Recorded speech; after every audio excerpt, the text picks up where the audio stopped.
Okay, so I just replaced the fuel tank lines on the old Corolla and wanted to tell you the options for fuel hoses that are available. One thing I did not use is what I'm showing you here, is SAE J30R7.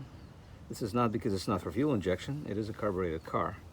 The reason I didn't use it is because this hose was originally made for pure gas or diesel. And it also has a pretty high permeation rate.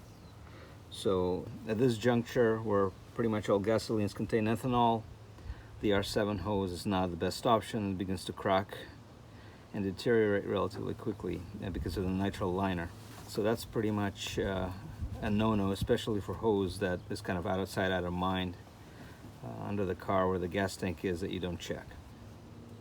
My go-to these days for fuel line is the SAE J30R9 designation. By the way, one thing I have to say is if you get a hose and there's no SAE spec on it at all, I would not ever put it on my car. So make sure that the hose is labeled and you know what it is that you're buying. Anyway, back to the J30R9. It is a fuel injection hose. It does have a Viton liner. Some of them do come with, I guess, a nitrile liner and a barrier around it, but I prefer the original Viton liner, so look for that. It does very well with fuels that contain ethanol, and this particular guy is rated at 300 psi, which is high. Usually this line, it's about 100 psi. But again, for carbureted car, it doesn't matter. The fuel pump is putting out somewhere around 3-4 psi. But it's the best thing you can do as far as fuel hose is concerned. Another option is J30R14 T2, and there are two different types. This particular hose is rated at 50 psi, and this one available from Gates. It's a barrier hose, and as you can see, it's rated at 225 psi. So both of these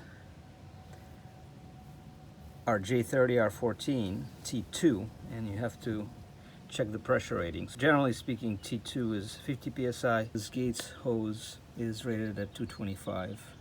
Really, the difference between the J30R9 and J30R14 T2 is that the T2 has a slightly lower permeation than R9 because it has a fluoroplastic inner liner, as opposed to the fluoroelastomer that the R9 has, which is Viton.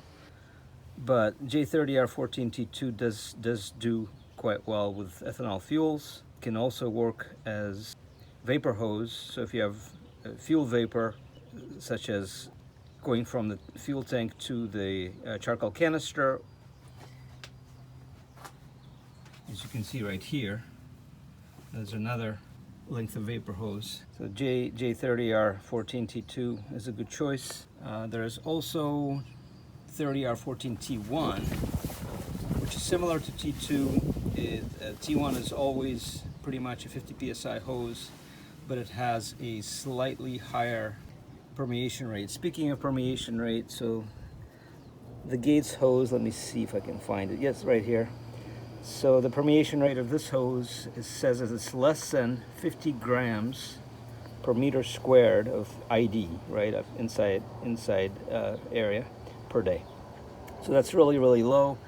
J30R7 is probably on the order of, I don't know, it's over 100, maybe more than that, maybe even 500, something like that. So it's good for the environment, even though in a carbureted car, I don't know, most of the evaporation is happening from the float bowl. The J30R14T1 has a slightly higher permeation rate than T2. You can use both of these for fuel or for vapor hose, but I think I'd prefer T2 if I could get it.